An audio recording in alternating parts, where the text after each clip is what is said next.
সবাইকে প্রণাম, নমস্কার। আজকে এই দিনে সাপ্তাহিক মহাভারত পাঠের অনুষ্ঠানে আপনাদের সবাইকে স্বাগত জানাচ্ছি।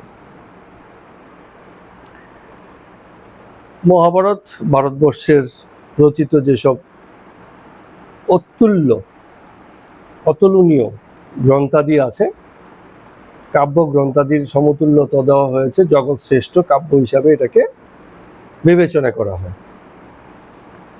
আমরা যত পড়ব এই বিষয়ে তত আরো কথাবার্তা আছে। মহাভারতের এটা একটা কাব্য গ্রন্থ। আমরা পাঠ করছি মহাভারতের গদ্যরূপ।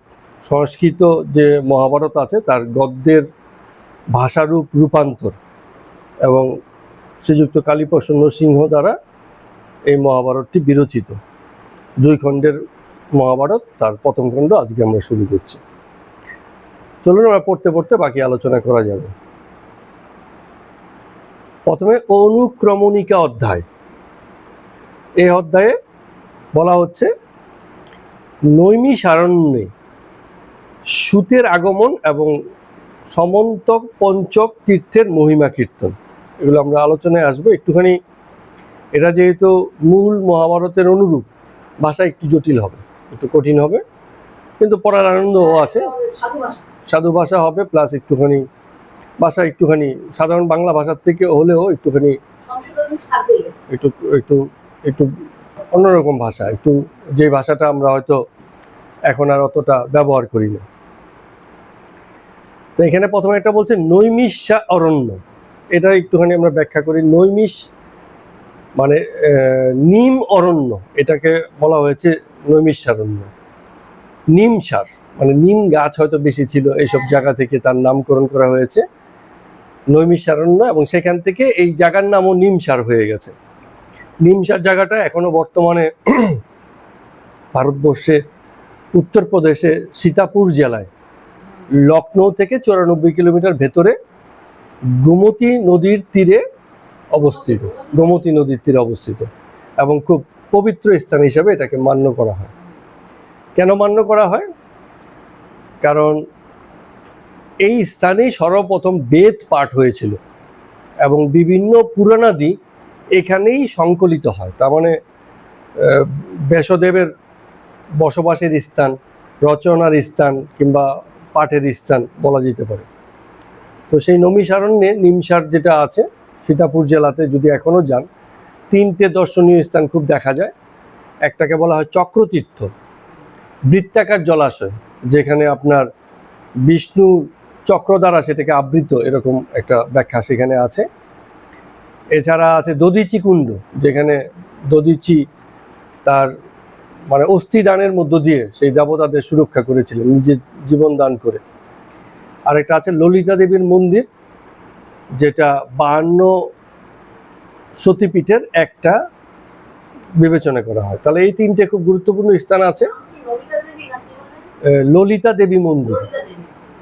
দেবী মন্দির, এই 3টে আছে। অনেকেই আছে নৈমিষারণ্যে, নিমসার উত্তরপ্রদেশের সীতাপুর জেলাতে, সেই জায়গাতে তীর্থ ভ্রমণে যায়। তো কেন যায়? কারণ ওই স্থানটা গুরুত্বপূর্ণ। কেন গুরুত্বপূর্ণ? কারণটা হচ্ছে সেখানে বেদপাঠ আর পুরাণাদি মানে অবতারণা হয়েছিল। কিন্তু আমরা অনেক সময় এইসব ঘোরাঘুরির জায়গাগুলোকে গুরুত্বপূর্ণ হিসাবে জানি, কিন্তু যেই কারণে গুরুত্বপূর্ণ সেটাকে আর মানে আমাদের আমলে নিই না। কেন নিই না? কারণ বেদপাঠ যে এখানে প্রথম হয়েছিল, সে বেদপাঠের গুরুত্ব জানলে তবেই না সেই স্থানে গুরুত্ব আরো বাড়বে। কারণ কেউ যদি সেই বেদপাঠ না জানে, পুরাণাদি শাস্ত্রের ব্যাপারে তার ধারণা না থাকে, তাহলে এই স্থান কেবল দর্শনীয় স্থান হবে, গুরুত্বপূর্ণ স্থান তো আর হবে না। সে যাক, সেটা আলাদা প্রসঙ্গ। তো সেই নৈমিষারণ্যে কুলপতি শৌনক 12 বার্ষিক মানে হচ্ছে 12তম যজ্ঞের অনুষ্ঠান করছেন। সেখানে অন্যান্য মহর্ষি, ঋষিরা বা অন্যান্য সকল যারা আছেন যজ্ঞাদি কর্ম করবেন সকলে এসছেন। তো সেই সময়ে পৌরাণিক শাস্ত্র বিশেষজ্ঞ সৌতি, ওনাকে বলা হয় পুরাণ কথক, পুরাণাদি বলতে পারেন, মানে শাস্ত্র তিনি জানেন। লোমহর্ষণ পুত্র সেখানে এসে উপস্থিত হলেন। হ্যাঁ, লোমহর্ষণ পুত্র সেখানে এসে উপস্থিত হলেন। তো তাকে দেখে ওইখানে যারা ঋষিরা আছে সবাই অবাক হয়ে গেল যে ব্যাপারটা কি, এবং তিনি এত বড় ঋষি যে সবাই তাকে দেখে তার চারপাশে ঘিরে ধরল। এবং সেই যে উপস্থিত হলেন উচ্চশ্রবা সৌতী, হ্যাঁ, তো তিনি সকলকে মানে জিজ্ঞেস করলেন কুশলাদি, অন্যান্য যারা ঋষিরা ছিলেন, যে আপনাদের যজ্ঞানুষ্ঠান ঠিকঠাক চলছে কিনা এইসব বিষয়। তো এরপরে একটা নির্দিষ্ট জায়গা ওনাকে দেওয়া হলো যে আপনি এখানে বসুন, বিশ্রাম করুন, এবং সকলে তাকে ঘিরে বসলো তার কাছ থেকে কিছু শুনবেন বলে। যেমন হয় আর কি, কোনো একজন গেছে যে মানে ঋষির পরিচয় কি, তার কাছ থেকে অনন্ত অমৃত কথা আমরা শুনতে পাবো। তো তিনি যখন বসছেন সবাই তাকে জিজ্ঞেস করছে কোথা থেকে আসা হলো, কি ব্যাপার। তখন সেই ঋষি বলছেন, উগ্রশ্রবা সৌতী ঋষি বলছেন যে আমি মহাত্মা জন্মেজয়ের সর্পযজ্ঞে গিয়েছিলাম, সেখানে বৈশম্পায়ন মুখে কৃষ্ণ দ্বৈপায়ন উক্ত মহাভারতের কথা শ্রবণ করেছি। তো শ্রবণ করে ঘুরতে ঘুরতে বিভিন্ন স্থান ঘুরতে ঘুরতে আপনাদের এখানে পৌঁছলাম। তো আপনারা যখন কিছু শুনবেন বলে ভাবছেন, তাহলে আপনারা আজ্ঞা করুন আমি সেই মহাভারতের গল্প কথাটি আপনাদেরকে শোনাতে পারি। এই বলে উনি শুরু করছেন আর কি। তো মূলত মহাভারত হচ্ছে উগ্রশ্রবা সৌতী এবং ঋষি শৌনকের কথোপকথন।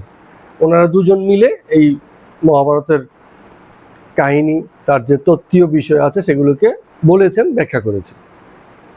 তো বিভিন্ন ঋষিরা আছেন এবং ওই অন্য যে ঋষি সৌতী তিনি সেই আলোচনাগুলো করছেন। তো তিনি বলছেন যে এই যে মহাভারত, এই মহাভারতের যে উপাখ্যান আছে এটা অত্যন্ত শ্রুতিমধুর। ও তার আগে আরেকটা কথা একটু বলে রাখা দরকার এই জায়গাতে, কারণ মহাভারতের এই যে সাধারণ সাধারণ কথা, তার ভিতরে আবার অনেক গল্প কথা ব্যাখ্যা এসব আছে। তো এই জন্য মানে নর্মালি মহাভারতকে যেরকম আমরা গল্প হিসাবে জানি, আমরা কিন্তু সেটাকে সেইভাবে অধ্যয়ন করব না। তার ভিতরকার তথ্য কিছু জানবার থাকলে, বুঝবার থাকলে সেসব বোঝার চেষ্টা করব, আমাদের যতটুকু জানা বোঝা যায় ততটুকু বোঝার চেষ্টা করব। তো এখানে ওই যে ঈশে একটা কথা বলেছিলেন, ওই যে ঋষি সৌতী, যে তিনি জন্মেজয়ের সর্পযজ্ঞ থেকে এসেছিলেন। তো এই জন্মেজয়ের সর্পযজ্ঞটা কি সেটা সম্পর্কে একটুখানি বলবার আছে। তো এখানে দুটো গল্প আছে। একটা হচ্ছে যে জন্মেজয় হচ্ছে রাজা পরীক্ষিতের পুত্র, জন্মেজয় রাজা পরীক্ষিত, তার পুত্র হচ্ছে জন্মেজয়। তো রাজা পরীক্ষিত কোনো একটা ঘটনায় শাপগ্রস্ত হয়ে মৃত্যুবরণ করেন। হ্যাঁ, তো সেই জন্য জন্মেজয় মানে রাগান্বিত হয়ে একটা যজ্ঞ করেছিলেন, সেটাই হচ্ছে মানে সর্পনিধন যজ্ঞ, খুব সহজ করে যেটা বলা হয় আর কি, সর্পযজ্ঞ। তা আসলে ব্যাপারটা কি হয়েছিল, কেন মানে উনি শাপগ্রস্ত হয়েছিলেন, আর তারপরে কিভাবে সে ব্যাপারটা ঘটেছিল এটাই আমরা একটুখানি এখানে নেই যদিও, কিন্তু আমরা একটু আগেই জেনে নেব হালকা করে। যে রাজা পরীক্ষিত খুব মানে বিশেষ রাজা ছিলেন। তো পরীক্ষিত হচ্ছে অর্জুনের নাতি, পৌত্র, ওই তো পৌত্র মানুষের নাতি, পৌত্র। আর অভিমন্যুর হ্যাঁ মানে পুত্র ছিলেন। তো এই যে পরীক্ষিত, তো যখন সবাই আপনার ইসে চলে গেছিল, মানে পঞ্চপাণ্ডবরা তো মানে মহাপ্রস্থান করেছেন, অর্থাৎ তাদের স্বাভাবিক মৃত্যু হয়নি, তারা হেঁটে হেঁটে স্বর্গে গেছেন, এরকম ব্যাপার ঘটেছিল। তো যখন পাণ্ডবরা মহাপ্রস্থান করেছিল তখন উত্তরাধিকারী হিসাবে রাজা পরীক্ষিত তখন ওই যে হস্তিনাপুর যে আছে সেই হস্তিনাপুরের রাজা হয়েছিল। তো তিনি এককালে মৃগয়া শিকারে গেছিলেন, মানে হরিণ শিকারে। বনের মধ্যে তখন রাজাদের একটা শখ ছিল, নেশা, বা তারা ওই হরিণ শিকার করে, বাঘ শিকার করে, এরকম বিভিন্ন সময় শিকারে যায়। রাজা হলে ওরকম একটা ব্যাপার ছিল আর কি। তো তিনি একবার এরকম মৃগা বা হরিণ শিকারে গেছিলেন। তো গিয়ে বনের মধ্যে হরিণ শিকার করা তো খুব সহজ নয়, সবসময় পাওয়া যায় না। তো উনি ঘুরে ঘুরে খুব ক্লান্ত এবং তৃষ্ণার্ত হয়ে গেছেন। তো তৃষ্ণার্ত হয়ে তিনি ঘুরতে ঘুরতে একটা ঋষির আশ্রমে গেছেন, ঋষি শমিকের আশ্রমে গেছেন। তো ঋষি শমিক ধ্যানস্থ ছিলেন মৌনব্রত অবস্থায়, মানে ধ্যান করছেন এবং কোনো কথা বলবেন না, এরকম অবস্থায় ছিলেন। তো এটা তো আর মানে সে জানেন না, পরীক্ষিত, রাজা পরীক্ষিত। তো রাজা পরীক্ষিত ঘুরতে ঘুরতে ওনার কাছে গেছেন এবং গিয়ে ওনাকে দেখতে পেয়ে বলছেন, আমি খুব তৃষ্ণার্ত, আমাকে এবার জল দিন। হ্যাঁ, এখন বারবার জল চাইছেন, কিন্তু ও মৌনব্রত, নড়েও না চড়েও না, কিছুই হয় না।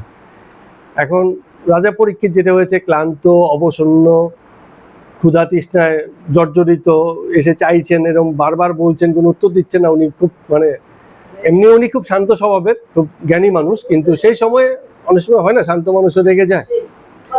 উনি খানিকটা রেগে গেছেন। রেগে গিয়েও যে মাথা খারাপ হয়ে গেছে তা না, রেগে গিয়ে ওই পাশে একটা মৃত সাপ পড়েছিল, ওটা উনি ওনার গলায় পেঁচিয়ে দিয়েছেন রাগ করে, বলে যা, পেঁচিয়ে দিয়ে চলে গেছে। তো ওই ঋষি শমিক টেরও পায়নি, যেই ঘটনা ঘটে গেছে উনি জানেনও না। তো উনি তো ধ্যানস্থ অবস্থায় আছেন। কিছুক্ষণ পরে ওনার পুত্র, ওই ঋষি শমিকের যে পুত্র, সেও ঋষি, তার নাম হচ্ছে সিঙ্গি। সেই সিঙ্গি এসে দেখলো যে বাবার গলায় এরকম একটা পেঁচানো আছে, এবং উনি ধ্যানও বলে জানতে পারলেন যে এটা আসলে কে করে গেছে, ওই রাজা পরীক্ষিত করে গেছে।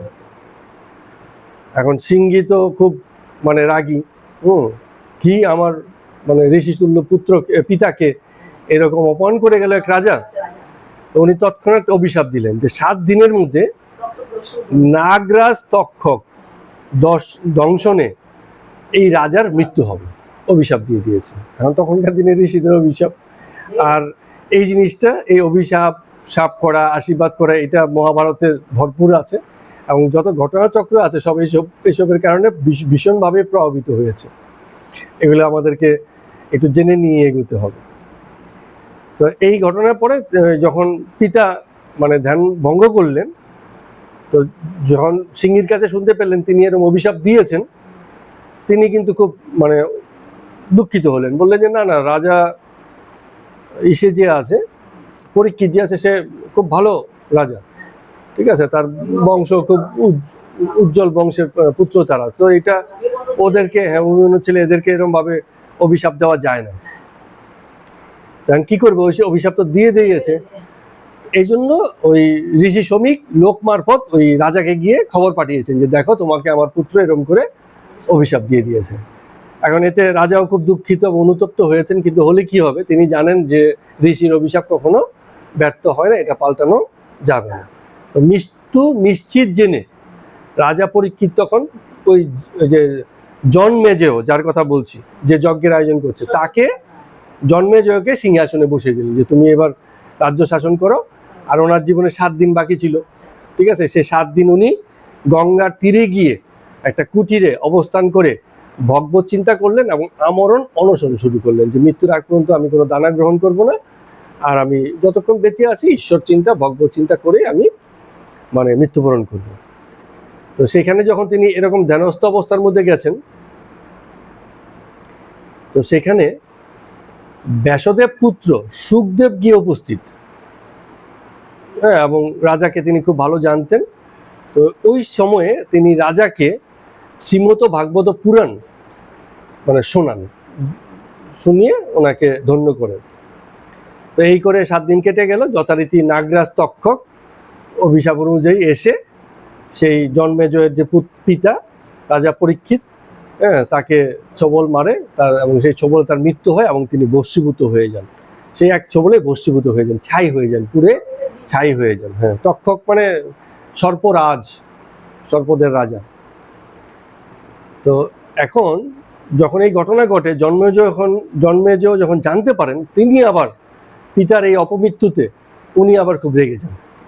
বললেন কি, এরকম ঘটনা ঘটেছে, ঠিক আছে, আমি এবার তাহলে একটা যজ্ঞের আয়োজন করব, যেই যজ্ঞে জগতে যত সাপ আছে সব পুড়িয়ে মারবো, ঠিক আছে। উনি খেপে গিয়ে এরকম বলছে। তো উনি সেই জন্মেজয়ের যে সর্পযজ্ঞ সেটার আয়োজন করেন, বড় বড় ঋষি মুনি যজ্ঞকার তাদেরকে ডেকে আনেন, তারা এমন সব মন্ত্র মানে জপছে, আর দুনিয়াতে যত সাপ আছে সব দৌড়ে এসে এসে সেই আগুনে আত্মাহুতি দিচ্ছে। তো এই ঘটনা যখন ঘটছে তখন এই যে তক্ষক মানে হচ্ছে সর্পরাজ তক্ষক, সে গিয়ে স্বর্গে দেবরাজ ইন্দ্রের সিংহাসনের পিছনে লুকিয়ে গেছে, বলছে আমাকে বাঁচান, সব সর্প মরে যাচ্ছে, এই যা যজ্ঞ হচ্ছে মন্ত্রের টানে টানে সব গিয়ে অটোমেটিক মরে যাচ্ছে, তো আমাকে এবার বাঁচান। তো অবস্থা খুব বেগতিক দেখে কি হবে বোঝা যাচ্ছে না। তো প্রথমে তো সব ছোট ছোট সাপ যাচ্ছে, তখনও পর্যন্ত তক্ষকের মানে প্রভাবিত হয়নি তক্ষক। তো এই অবস্থায় আস্তিক মুনি বলে একজন মুনি আছেন, তিনি সেই যজ্ঞস্থলে গিয়ে উপস্থিত হলেন। তিনি উপস্থিত হয়ে তো সেখানে যারা যজ্ঞ করছিলেন তারা অনেক সময় ক্লান্ত থাকেন, যেমন হয়তো এক গ্রুপ যজ্ঞ করছে, এটা তো চলতে থাকবে যজ্ঞ, তো তারা সরে গিয়ে আবার আরেকটা গ্রুপ, আরেকটা ব্রাহ্মণ বা যারা যজ্ঞ করেন তারা করছিল। তো এরকম ক্রমাগত চলছিল। যার সব ক্লান্ত ঋষি মুনিরা সেখানে ছিলেন, যজ্ঞকাররা ছিলেন, তাদেরকে সেই আস্তিক মুনি গিয়ে এবং সেখানে যে জন্মেজয় রাজা ছিলেন তাকে সকলকে তিনি মানে শাস্ত্রীয় কথা, বিভিন্ন ধর্ম কথা, ভগবতের কথা, এগুলো তিনি সবাইকে মানে শ্রবণ করেন। এবং তখন জন্মেজয় রাজা খুশি হন যে আপনি এত সুন্দর কথা বলছেন, বলুন আপনি কি চান, আমি আপনাকে একটা পুরস্কার দেব। তো সেই সুযোগটাকে আস্তিক মুনি কাজে লাগিয়েছেন, বলছে আমার একটাই পুরস্কার, আমার বিনীত অনুরোধ আপনি যজ্ঞ এক্ষুনি বন্ধ করেন। ঠিক আছে? তো সেই সময় তার অনুরোধ ফেলতে না পেরে জন্মেজয় মানে যজ্ঞের মানে সমাপ্তি ঘোষণা করবেন, সেই সময়টায় তখন ওই যে তক্ষক যে ছিল সেও ঘুরতে ঘুরতে যজ্ঞের টানে প্রায় আগুনে যাচ্ছে, এরকম একটা সময় মানে অন্তিম সময়, সেই সময় গিয়ে অনুরোধ করার পরে উনি তখন এই করেন এবং কোনো রকমে ওই সর্পকুলের রাজা তক্ষক বেঁচে যায়, মানে আরেকটু দেরি হলে সেও যেত এবং সর্পকুলও বেঁচে যায়। এটা হচ্ছে জন্মেজয় রাজা সেই সর্পযজ্ঞে গেছিলেন। সেই সর্পযজ্ঞে আবার ওই যে বৈশম্পায়ন বলে আরেকজন শিষ্য ছিল, কৃষ্ণদ্বৈপায়ন, গুরু কৃষ্ণদ্বৈপায়ন। গুরু কৃষ্ণদ্বৈপায়ন হচ্ছে বেদ ব্যাসের আরেক নাম। ঠিক আছে? হ্যাঁ। তো পরে সে কৃষ্ণদ্বৈপায়নের শিষ্য বৈশম্পায়ন সেই যজ্ঞে ওই যে মহাভারতের কথা বর্ণনা করেছিল, আর এই যে উগ্রশ্রবা সৌতি এই ঋষি আবার সেই সময় সেখানে উপস্থিত ছিল, তিনি আবার ঘুরতে ঘুরতে এই যজ্ঞ সভাতে এসে বাকিদেরকে সেই গল্প কথাগুলো বলছেন। তো যখন সবাই বলছে কিছু শোনান, তখন তিনি বলছেন একমাত্র অমৃত কথা, যেখানে বেদ চতুষ্টয়ের কথা আছে, হ্যাঁ, আত্মতত্ত্ব বিষয়ক মীমাংসা আছে, এসব জিনিস হিসাবে আমরা মহাভারতের কথাই আপনাদেরকে শোনাতে পারি, এবং সেটাই তিনি বলা শুরু করলেন। তো তো তখনকার দিনে আবার আনুষ্ঠানিকতা ছিল, কোনো কিছু এরকম শাস্ত্রাদি পাঠ করার আগে ঈশ্বর বন্দনা করে নেওয়া লাগতো। তো তিনি শুরু করছেন অনেকটা এরকমভাবে যে যিনি এই অখণ্ড প্রকাণ্ড ব্রহ্মাণ্ডের আদি পুরুষ ও অদ্বিতীয় অধীশ্বর, যিনি স্থাপর জঙ্গম সকলের স্রষ্টা ও পাতা। স্থাপর জঙ্গম মানে হচ্ছে স্থলভাগ, জলভাগ, এই সব কিছুর যিনি অধিষ্ঠাতা, মালিক, সেই সৃষ্টিকর্তা এবং পালনকর্তা, তাকে পরম ব্রহ্ম হিসেবে জেনে, হ্যাঁ, তার প্রতি সাক্ষাৎকার লাভ করে আশা করে এই যে শত শত বৎসর নির্জনে একান্ত মনে যেসব ঋষি মুনিরা ধ্যান সাধনা করছেন এবং এই জগৎকে মায়া প্রপঞ্চময় হিসেব করে বা জেনে যেসব বৈরাগী লোকজন এই মানে ঈশ্বর সাধনার দিকে নিজেদেরকে নিয়োজিত করেছেন, সেই সকলকে মানে উনি প্রণামপূর্বক এই পাঠ তবে শুরু করছেন, এই আলোচনা তবে শুরু করছেন এবং বলছেন যে প্রথমেই মানে এই আলোচনা শুরুতে বিশ্ব সৃষ্টির রহস্যের বর্ণনা দেব। তখন বিশ্ব সৃষ্টির কথা তিনি বলছেন যে এই যে বিশ্ব সংসার কেবল ঘোরতর অন্ধকারে একসময় আবৃত ছিল, মানে এই সংসার কিছুই ছিল না, এই যে জগৎ হিসাবে আমরা যাকে দেখছি এ ছিল ঘোরতর অন্ধকার। অন্ধকার মানে ওর আর কোনো কিছু নেই। তো সেই অন্ধকার থেকে সমস্ত বস্তুর বীজ স্বরূপ এক অণ্ড প্রসূত হইল।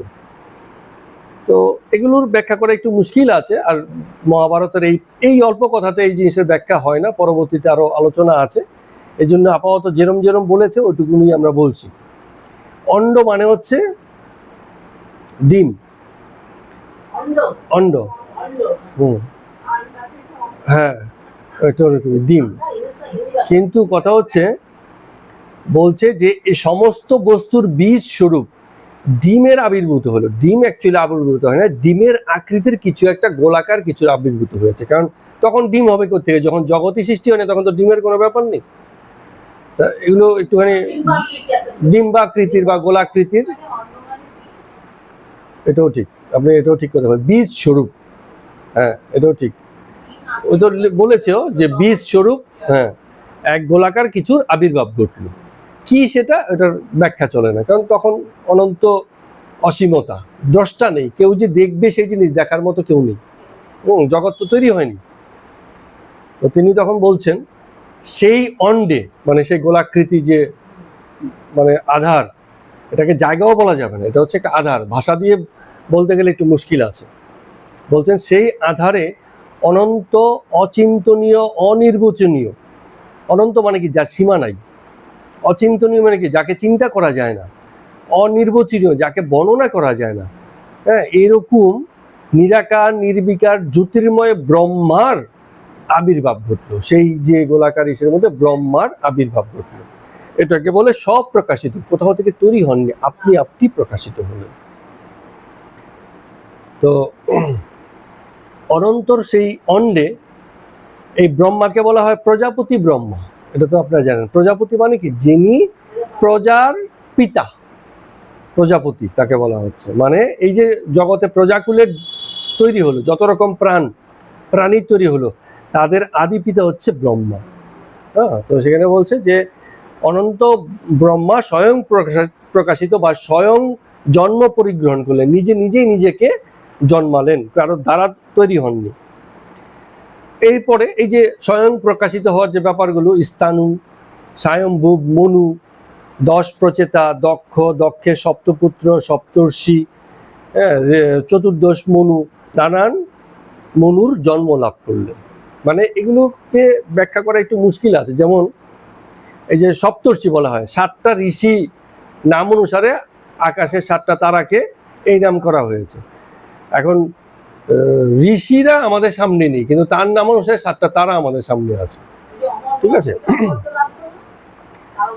তো ঘটনা হচ্ছে যে এগুলোকে আমরা ওইভাবেই জগৎ প্রকাশক হিসাবেই ধরতে হবে। এরা কোনো ব্যক্তি নয়, এরা হচ্ছে গুণবত্তা, প্রকাশের বিভিন্ন রূপ।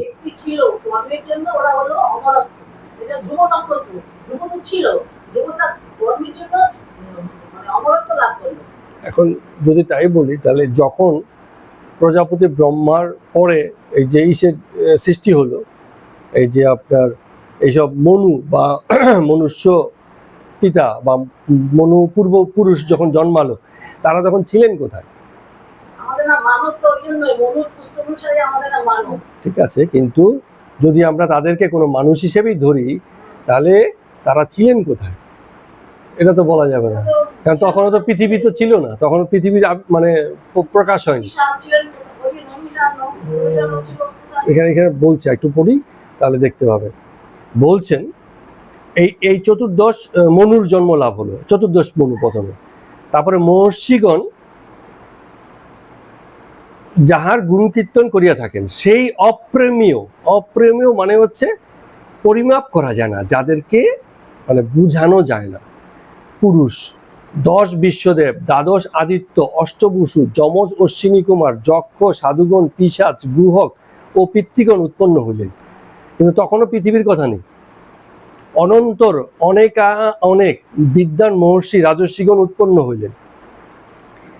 তৎপরে জল, বলছে তৎপরে মানে কি? তারপরে জল, পৃথিবী, বায়ু, আকাশ, 10 দিক, বৎসর, ঋতু, মাস, পক্ষ, রাত্রি, অন্যান্য সমস্ত বস্তু ক্রমশ প্রকাশিত হলো।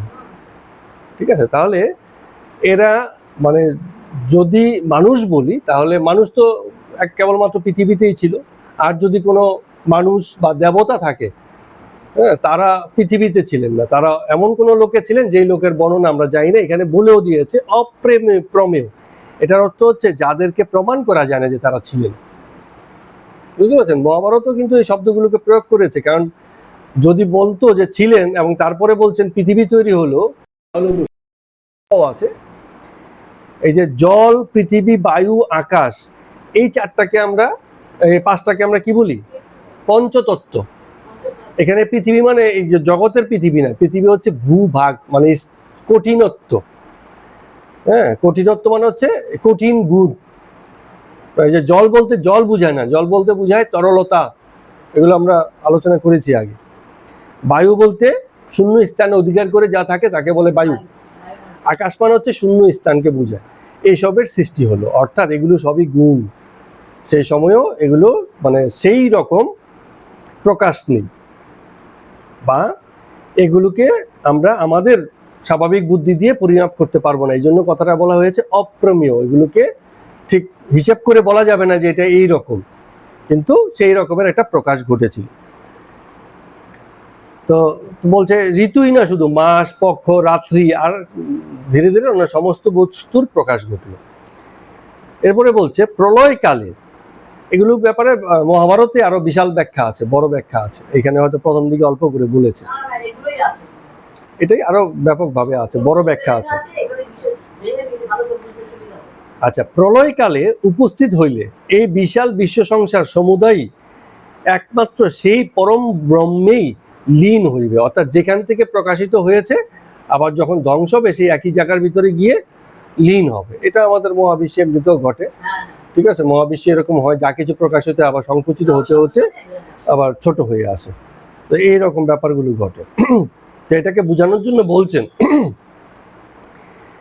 যে ঋতুচক্রে যেমন হয়, প্রত্যেকটা ঋতু আবির্ভূত হয় আর আমরা ঋতুর নতুন নতুন রূপ দেখতে পাই, আবার সেগুলো হারিয়েও যায়।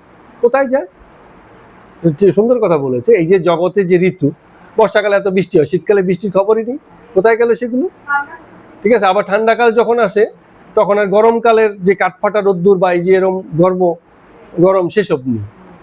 তো ঋতুচক্র যেমন মানে পুনঃগ্রহ হয়, মানে কি হচ্ছে বারবার একই জিনিসের পুনরাবৃত্তি হয়, কিন্তু একটা চলে গেলে আর ওটা ফেরত আসে না, কিন্তু আবার একটা সার্টেন টাইমের পরে আবার ওই জিনিসটাকে ফেরত নিয়ে আসে। ঋতুচক্রের মতো যেমন বারবার এই গুণগুলো, এই বৈশিষ্ট্যগুলো, এই প্রকৃতির লক্ষণগুলো ফিরে ফিরে আসে, তেমনিভাবে এই জগতেও, এই জগতের বিকাশ, স্থিতি এবং মৃত্যুর ভিতর দিয়ে, মানে সংকোচনের ভিতর দিয়ে এই জিনিস আবার ফিরে ফিরে আসবে। তার মানে বলছে প্রলয় ঘটবে, পুনর্বার উৎপত্তি হবে, আবার স্থিত হবে, আবার প্রলয় ঘটবে। এটার নামই হচ্ছে সংসার চক্র, এবং এটা একটা নিরবিচ্ছিন্ন ঘূর্ণমান প্রবাহ, ক্রমাগত চলছে। সবচেয়ে গুরুত্বপূর্ণ কথা, ঠিক আছে? এই যে আলোচনার মধ্যে এখানে বলছে প্রলয়, প্রলয় মানে ধ্বংস, পুনর্বার উৎপত্তি মানে ধ্বংস হলো কিন্তু আবার এটা উৎপত্তি হবে, আবার কিছুকাল সেটা থাকবে। যেমন আমাদের প্রত্যেকটা ঋতু 2 মাস করে থাকে, আবার সৃষ্টি স্থিতি প্রলয়। এই এই এই চক্রটার নামই হচ্ছে সংসার চক্র, এবং এই নিরবিচ্ছিন্নভাবে ঘূর্ণমান। বিভিন্ন ঋতু যেমন বছরের পর বছর ঘুরে ফিরে আসে, এই জিনিসটা আসে, কিন্তু ঋতুটা আমরা স্বল্প অভিজ্ঞতায় বুঝতে পারি, আর এটা এত বড় বিশাল, আর আমরা স্বল্প আয়ু, তো মহাকালের হিসাব আমাদের মতো ক্ষুদ্র প্রাণের পক্ষে বোঝা মানে অসম্ভব, এটা সম্ভব নয়। সুতরাং এটা শুধু ধারণা মাত্র যে এভাবে এভাবে মানে ঋতু যেরকম আবির্ভূত হয় এবং জগৎ চক্রে জগতেরও এইরকম বিকাশ, স্থিতি এবং প্রলয় ঘটে। এই কথাটা মানে সৃষ্টির রহস্য একটুখানি বর্ণনা করলেন। তারপরে বলছেন আর কি, বৃহৎবাণু, চক্ষু, আত্মা, বিভাবসু, সবিতা, ঋশ্চিক, অক্র, এগুলো বিভিন্ন নাম, ঠিক আছে? এরা হচ্ছে দিবের পুত্র। আবার মহের পুত্র হচ্ছে দেবব্রাট, সুভ্রাট। সুভ্রাটের 3 পুত্র, দশজ্যোতি, শতজ্যোতি, এরকম বিভিন্ন রকম নাম বর্ণনা করে বলছে এই সব বংশ পরম্পরাতেই একসময় কুরু বংশ, যদু বংশ, ভারত বংশ, হ্যাঁ, যজাতি বংশ, ইক্ষ্বাকু বংশ মানে বিকাশ লাভ করেছে। তার মানে এটা তো স্বাভাবিক যে যা কিছু আজকে দাঁড়িয়ে আছে তার একটা ক্রম বিকাশের ফলই এসছে। এই যে কথাটা বিকাশ লাভ করেছে, এটা খুব সুন্দর কথা, কারণ জগৎ ক্রম বিকাশের পরিবর্তনের পথে চলেই আজকের জায়গায় এসে দাঁড়িয়েছে, সেই কথা মহাভারত বলছে। যে সকল জীব সৃষ্টি হইল তাহাদের অবস্থিতি স্থান ত্রিবিধ রহস্য, চারি বেদ, যোগ শাস্ত্র, বিজ্ঞান শাস্ত্র, ধর্মার্থ, কাম প্রতিপাদক বিবিধ শাস্ত্র, লোকযান যাত্রা বিধান, এই সমস্ত কিছু বেদব্যাস মানে এই যে যিনি মহাভারতের রচয়িতা, তিনি এই যে বিষয়গুলোর কথা বলছেন এগুলো যোগ বলে তিনি প্রাপ্ত হয়েছিলেন, এই জ্ঞানটা তিনি লাভ করেছিলেন। এটা সাধারণ মানুষের দেখা বোঝার ব্যাপার না, এই জন্য অপ্রমেয়। তিনি যেটা যোগ বলে পেয়েছেন সেটা তিনি প্রমাণ করতে পারবেন না লোকসম্মুখে। সেই যে আদি অবস্থায় এই যে প্রজাপতি ব্রহ্মার যে আবির্ভাব ঘটলো, এটা তিনি তার মানে যোগ বলে অনুধাবন করেছেন, বুঝতে পেরেছেন। সেটা কাউকে বলার নয়, বলতে পেরেছেন, কাউকে বোঝানোর বা দেখানোর ব্যাপার নয়। তো এই কারণে মহাভারতে অশেষ ইতিহাস, বেদ প্রতিপাদ্য সনাতন ধর্ম, তত্ত্বজ্ঞান, বিস্তর কথা আছে। মহাভারতে অনেক আলোচনা আছে, শুধু মানে কাহিনী বা ঘটনা বা যুদ্ধ, প্রেম, শত্রুতা এইসব নয়, আরো অনেক আলোচনা আছে। তো এগুলো বিভিন্ন কৃতবিদ্য ব্রাহ্মণ যারা মহাভারত শ্রবণ করেছেন তারা এগুলো স্মৃতিতে রেখে এগুলো লোকেদেরকে বলতেন, এবং তার মধ্যে একজন হচ্ছে এই যে উগ্রস্বর বা ঋষি সৌতি, হ্যাঁ, ওনার কথা, যিনি এই কথাগুলো বলছেন। তো যখন ব্যাসদেব এই তপ বা সাধনার বলে এই যে মহাভারতের যে ধারণাটা ওনার মধ্যে এলো, তখন তিনি একটু চিন্তিত হয়ে পড়লেন যে কি করে এই যে এত বড় বিশাল, তো এটা ছোট নয়, ঠিক আছে, এইটাকে আমাদের শিষ্যদের মধ্যে আমরা মানে বুঝাতে পারবো, কি করে জানাতে পারবো এবং তারা সেটাকে মনে রাখতে পারবে, এত বিশাল শাস্ত্র। তো এটাকে মানে কিছু একটা মানে উনি একটা উপায় খুঁজছিলেন। তো উপায় খুঁজতে খুঁজতে তিনি কি করলেন, কোনো উপায় খুঁজে না পেয়ে তখন তিনি সেই আবার ওই যে প্রজাপতি ব্রহ্মারই শরণাপন্ন হলেন, তাকে প্রার্থনা করলেন এবং ব্রহ্মা এসে তাকে দেখা দিলেন। এবং দেখা দেওয়ার পরে তিনি ব্রহ্মাকে বললেন যে এই যে জগতের যে বিবিধ ধর্ম, আশ্রমের লক্ষণ, চতুর্বর্ণ বিধান, জন্ম মৃত্যু জরা ভয়, এগুলোর ব্যাখ্যা, এই সব মিলিয়ে যে ধ্যান ধারণা, এটা মহাভারতে আমি যেভাবে এটাকে ধারণ করে রেখেছি, এখন এইটাকে কি করে সকলের মানে বুদ্ধিগ্রাহ্য করব বা প্রকাশ করব, সেইটার একটা উপায় আমাকে দিন। এবং সাধারণ মানুষের পক্ষে এই বিশাল যে জ্ঞান ভাণ্ডার, এটাকে প্রকাশ করার মতো উপযুক্ত লোক বা লেখক কিন্তু আমি খুঁজে পাচ্ছি না জগতে কেউ এটা বলতে পারবে বা লিখতে পারবে। তখন ব্রহ্মা সবকিছু অবগত হয়ে একটু চিন্তিত হয়ে বললেন যে হ্যাঁ, একটা উপায় আছে, মানে এই যে জ্ঞানতত্ত্ব এটাকে ধারণ করে লিখা এবং বলার মতো জ্ঞান বুদ্ধি রাখতে পারে কেবলমাত্র একজনই, সে হচ্ছে গণপতি বা গণেশ। হ্যাঁ, শিবপুত্র গণেশ। তো বলছে যে একমাত্র তার শরণাপন্ন হলেই তুমি তাকে দিয়ে এই মহাভারতকে লিখিত আকারে রচনা করাতে পারবে, কারণ তার মধ্যে সেই জিনিসটা আছে। তো তখন এই বেদব্যাস আবার সেই গণেশের শরণাপন্ন হলেন। তো বিঘ্ননাশক গণেশ বেদব্যাসের এইসব কথা শুনে বললেন যে মুনি, আমি যদি নিজের লেখনী দিয়ে এটা লিখতে চাই তাহলে আমার একটা শর্ত আছে। কি শর্ত? যে ক্ষণমাত্র বিশ্রাম করা যাবে না, টানা লিখে যাবে, মানে থামতে পারবে না। আপনি টানা বলে যাবেন, আমিও টানা লিখে যাব, কোনো থামাথামির কোনো ব্যাপার নেই। তো তখন ব্যাসদেব বলছেন যে হে বিঘ্ননাশক, আপনি বলছেন ঠিক আছে, কিন্তু আপনি যদি যথার্থ অর্থবোধ না করেন, মানে যদি না বুঝেন, তাহলে তো আপনি লিখতেও পারবেন না, কারণ কোনো একটা বুঝলাম না তাহলে লিখবো কি করে, এটা অর্থটা বুঝবারও মানে জায়গা আছে। কারণ এই যে মহাভারতের যে বিভিন্ন শ্লোক আছে, কিছু কুটো শ্লোক এমন আছে যেগুলো বোঝার জন্য মানে অনেক বিশেষ জ্ঞানের দরকার পড়ে, হ্যাঁ, বিশেষ একটু সময় বা একটু চট করে বোঝা যায় না। হ্যাঁ, তো আপনি ছাড়া এই জিনিস কেউ বুঝতেও পারবে না, এটাও ঠিক। সঞ্জয় পারবে কিনা তাতেও সন্দেহ আছে। আপনার পক্ষে সম্ভব আমি জানি, কিন্তু হয়তো ক্ষণকাল চিন্তা করার ব্যাপার থাকতে পারে, এটা উনি বলে দিয়েছেন। এবং যখন মহাভারত গণেশ রচনা করছেন, কিছু কিছু শ্লোকের জায়গায় এসে গণেশ পুরো বিষয়টা বুঝবার জন্য অনেক সময় লেখার গতি ধীর করে দিতেন, মানে থামাতেন না। এখানে শুধু নামই উল্লেখ আছে। সঞ্জয় তো ওই যে ধৃতরাষ্ট্রের পরে, হ্যাঁ সেসবের কথা অনেক পরে, জানি না এবার এইটা এখানে কি করে এলো। শুনতে বলছে, হ্যাঁ সেগুলোর কথাও আসবে, সেগুলোর কথাও আসবে, হ্যাঁ হ্যাঁ এগুলো আসবে পরে। হ্যাঁ ওই দু রকমের সুখদেবের জন্মের দু রকম ব্যাখ্যা আছে, আমরা ব্যাখ্যা করব এগুলো ধাপে ধাপে। এইখানে যেগুলো নেই এইসব জিনিসও আমরা ব্যাখ্যা করব, ঠিক আছে। আমি আবার এইসব ব্যাপারে একটুখানি খোঁজ খবর করে নেট ফেট ঘেটে কোথায় কি আছে না আছে একটু বার করার চেষ্টা করছি, তো এগুলো কিছু কিছু জানতে পারবো আমরা। তো তখন মানে গণেশ তাহলে কি করলেন, যে মানে যেহেতু বুঝবার ব্যাপার আছে, না বুঝে কি লিখবে, এই জন্য লেখা উনি কি হচ্ছে ধীর করে দিয়ে পরে উনি এগুলোকে মানে লিখতে শুরু করলেন। এরম ভাবে মহাভারত শুরু হলো। যখন মহাভারত শুরু হলো তখন মহাভারতকে বর্ণনা করছেন এরকম ভাবে যে মহাভারত হচ্ছে একটা বৃক্ষ শুরু, একটা গাছের মতো। তো গাছের মধ্যে কি হয়, পাতা থাকে, ফুল থাকে, ফল থাকে, কাণ্ড থাকে, মূল থাকে, বাকল থাকে, কত রকম পাখির বাসা থাকে, এরকম নানান রকম ব্যাপার থাকে। তো এটা আবার বলছেন আর কি, যে ব্যাসদেব বলছে আরণি পর্ব, বিভিন্ন পর্ব, বিরাট, উদ্যোগ পর্ব, ভীষ্ম পর্ব, এই যে বিভিন্ন পর্ব, এক একটা পর্বের এক এক রকম ভূমিকা। যেমন ভীষ্ম পর্বকে বলছেন শাখা, দ্রোণ পর্বকে বলছেন পত্র, কর্ণ পর্বকে বলছেন পুষ্পস্বরূপ, এরকম বিভিন্ন নামকরণ করছেন। ওই সব কিছু মিলিয়ে একটা বৃক্ষ দাঁড়িয়েছে।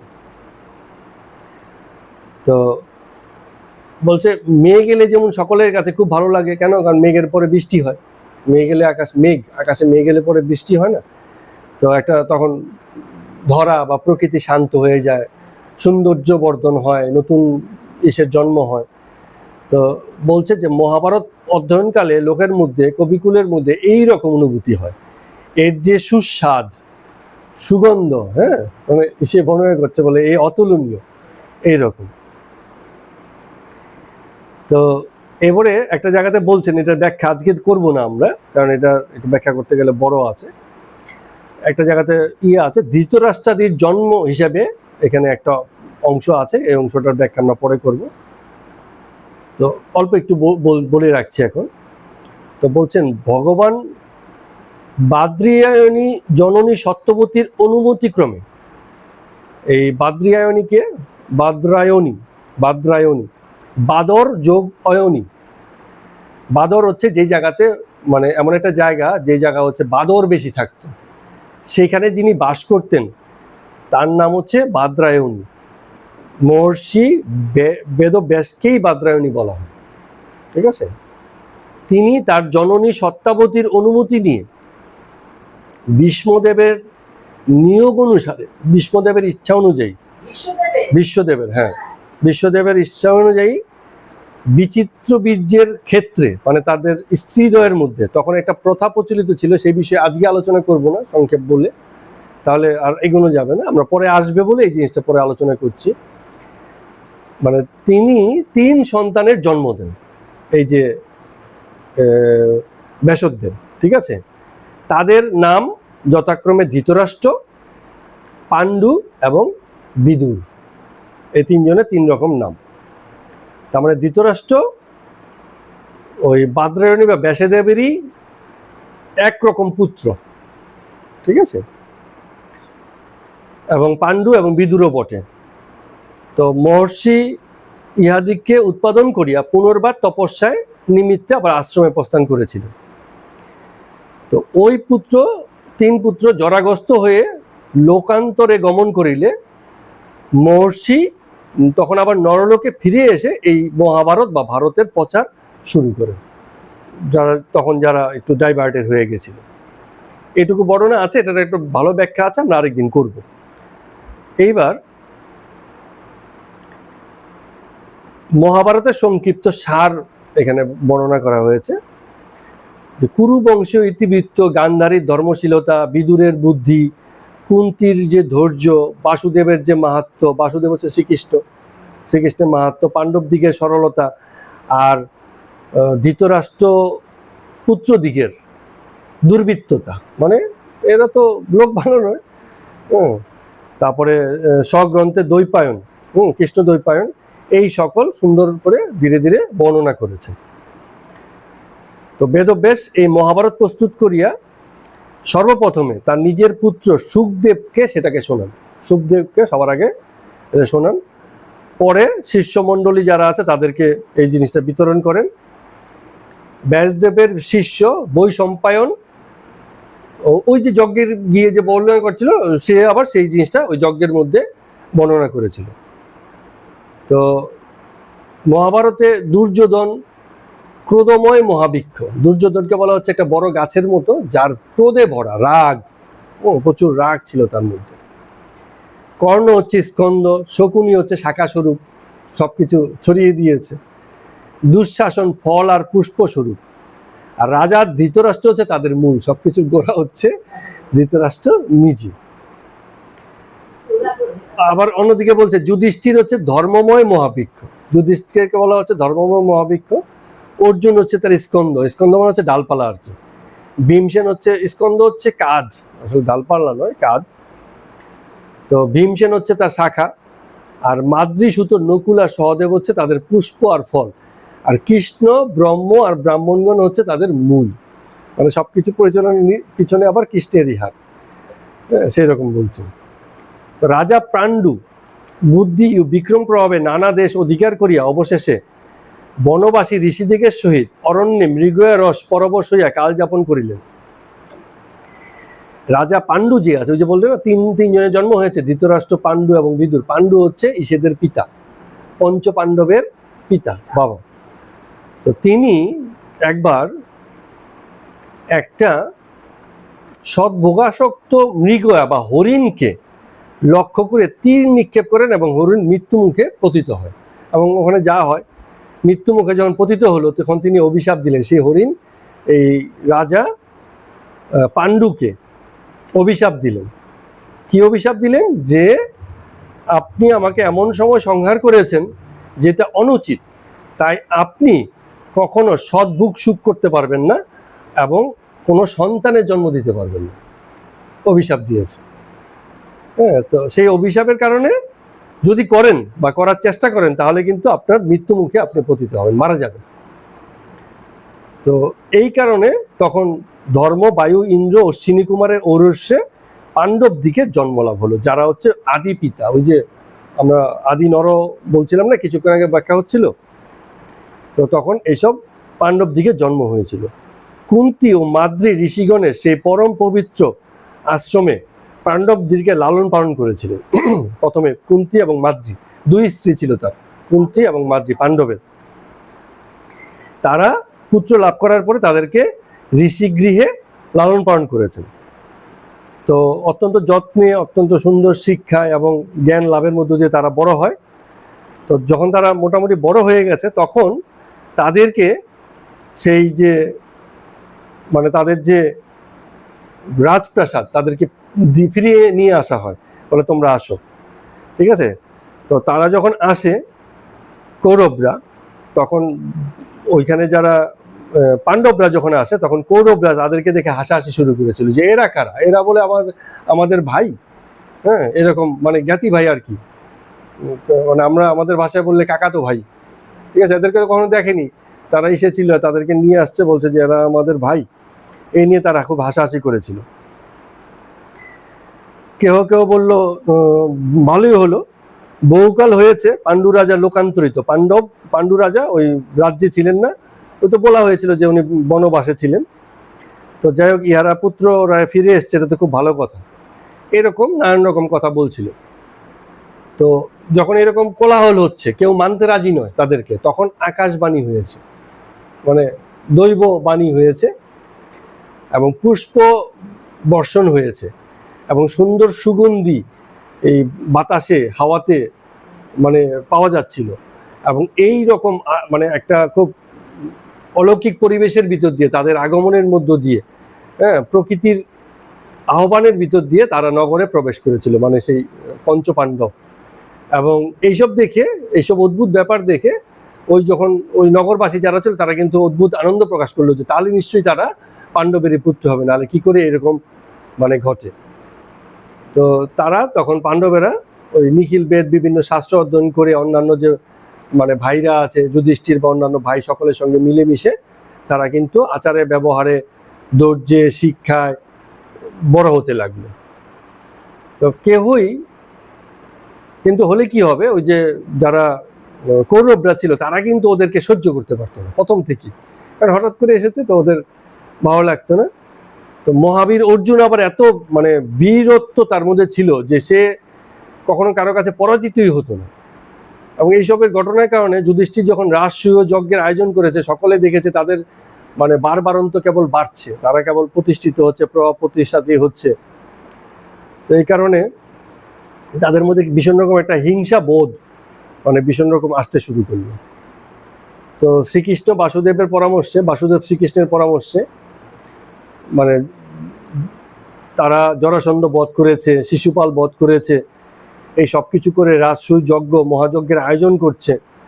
হ্যাঁ, এবং সেই যজ্ঞে দেশ দেশান্তর হতে বিভিন্ন রাজারা মণি কাঞ্চন, গরু, হাতি, ঘোড়া, বিচিত্র বসন, কম্বল, প্রাবার মানে হচ্ছে উত্তরীয়, যা ব্রাহ্মণরা উপর থেকে গায়ে পড়ে, এইসব উপঢৌকন পাঠাচ্ছে। তো এইসব দেখে তাদের মনে অত্যন্ত হিংসা বা ঈর্ষা জন্মালো। তো দুর্যোধন এদের মানে নেতা, যখন সে ওই সভা মানে ওই যে যজ্ঞের যে সভা প্রবেশস্থলে ঢুকছিল তখন মানে একটা স্থল ছিল, স্থল মানে হচ্ছে শুকনো ভাগ ছিল, তার দেখে মনে হয়েছিল এটা বুঝি জল। আবার একটা স্থল ছিল সেটাকে মনে হচ্ছিল জল। এরকম কিছু ভুল করে সে কোথাও আচার খেয়েছে, কোথাও জল মনে করেছে। ঠিক আছে, আদি পর্ব, হ্যাঁ এটা হচ্ছে অনুক্রমণিকা, সংক্ষেপে বলা হচ্ছে। আমি এই জন্য বলছি এগুলো পরে আলোচনায় আসবে, এগুলো বিস্তারিত আলোচনায় আসবে। তো এই রকম মানে যখন সে ভুল করেছে তখন বাকি সবাই উপহাস করতে লাগলো, তাকে অপমান করতে লাগলো, বিশেষ করে ভীম একটু এরকম ছিল। তো এই রকম ওদের ভোগ সুখ দেখে ধৃতরাষ্ট্র, যদি সেও নিজে অনেক রকম সুখ ভোগের মধ্যে ছিল, কিন্তু দিনে দিনে সে বিবর্ণ ক্লিশ এবং চিন্তাগ্রস্ত হয়ে যাচ্ছিল, মানে তার মধ্যে মনের মধ্যে শান্তি ছিল না।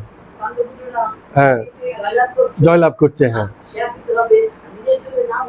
তো এখন ধৃতরাষ্ট্র পাণ্ডবদের এই বিজয় বার্তা শ্রবণ করে দুর্যোধন, কর্ণ, শকুনির সাথে অনেক সময় বসতেন এবং সঞ্জয়কে অনেক সময় বলতেন। সঞ্জয় হচ্ছে ধৃতরাষ্ট্রের মানে কথা বলার শোনার লোক, পিয়ে। হ্যাঁ, ঠিকই বলেছেন। হ্যাঁ, তো হে সঞ্জয়, আমি তো তোমাকে সবকিছুই বলছি, তুমি শোনো। আমি যে এই যে দুই ভাতৃকুল তাদের মধ্যে যে কখনো ভেদ করেছি তা না, মানে সে সবসময় চেষ্টা করেছে ইসে রাখার জন্য, মানে সমতা রাখার জন্য। কিন্তু আমার পুত্ররা তথাপি মানে ক্রোধ পরায়ণ হয়ে ওদেরকে অবজ্ঞা এবং ঘৃণা করে। তো যেহেতু তারা আমার পুত্র, ওদের ক্রোধের কারণে আমাকেও ক্রোধ দেখাতে হয়, এরকম বলছে। অসহায় বলছে, আমি কি করব, আমি তো মোহে অভিভূত হয়ে যাই। কেন? কারণ এই যে যুধিষ্ঠির, সে যে এত কিছু করছে, তো এইটা তো মানে ঠিক মানা যায় না, এরকম একটা ব্যাপার। মানে ওই তার ছেলেরাও মানতে পারছে না, সেও কি হচ্ছে তাদের কারণে সেও মানতে পারে না, এরকম। তখন সে বলছে যে আমি দ্রুত ক্রিয়ার আয়োজন করতে পারি এবং এটা মানে সততা বা চালাকি করতে পারি, যার মধ্য দিয়ে এই জিনিসটাকে আমি কি করে দমানো যায় সেই চেষ্টা করতে পারি। তো এইরকম ভাবে মানে সে খানিকটা ওই কিছু কিছু কথা ইসের কাছে, সঞ্জয়ের কাছে মানে আলোচনা করছে আর কি। তো এই পর্যন্তই রাখলাম আমরা, আলোচনা আরো আছে। তো আজকে পঞ্চম পাতা পর্যন্ত আমরা শেষ করেছি, একটু সময় লাগবে, কিন্তু আমরা আরো বিস্তারিত আলোচনা করতে গেলে আমাদের পরবর্তীতে আরো আসবে এই প্রসঙ্গগুলো, সেগুলো আমরা আলোচনা করব। হ্যাঁ, ওটা বেশি না, ওটা আপনার আদি পর্ব হচ্ছে 9 পাতা, তো আমাদের 5 পাতা পর্যন্ত আমাদের হয়ে গেছে। পরে, হ্যাঁ, পরে শুরু হবে। তো আজকের মতো মহাভারত পাঠ এখানেই শেষ করছি। সবাইকে প্রণাম এবং নমস্কার। আজকের মতো শেষ।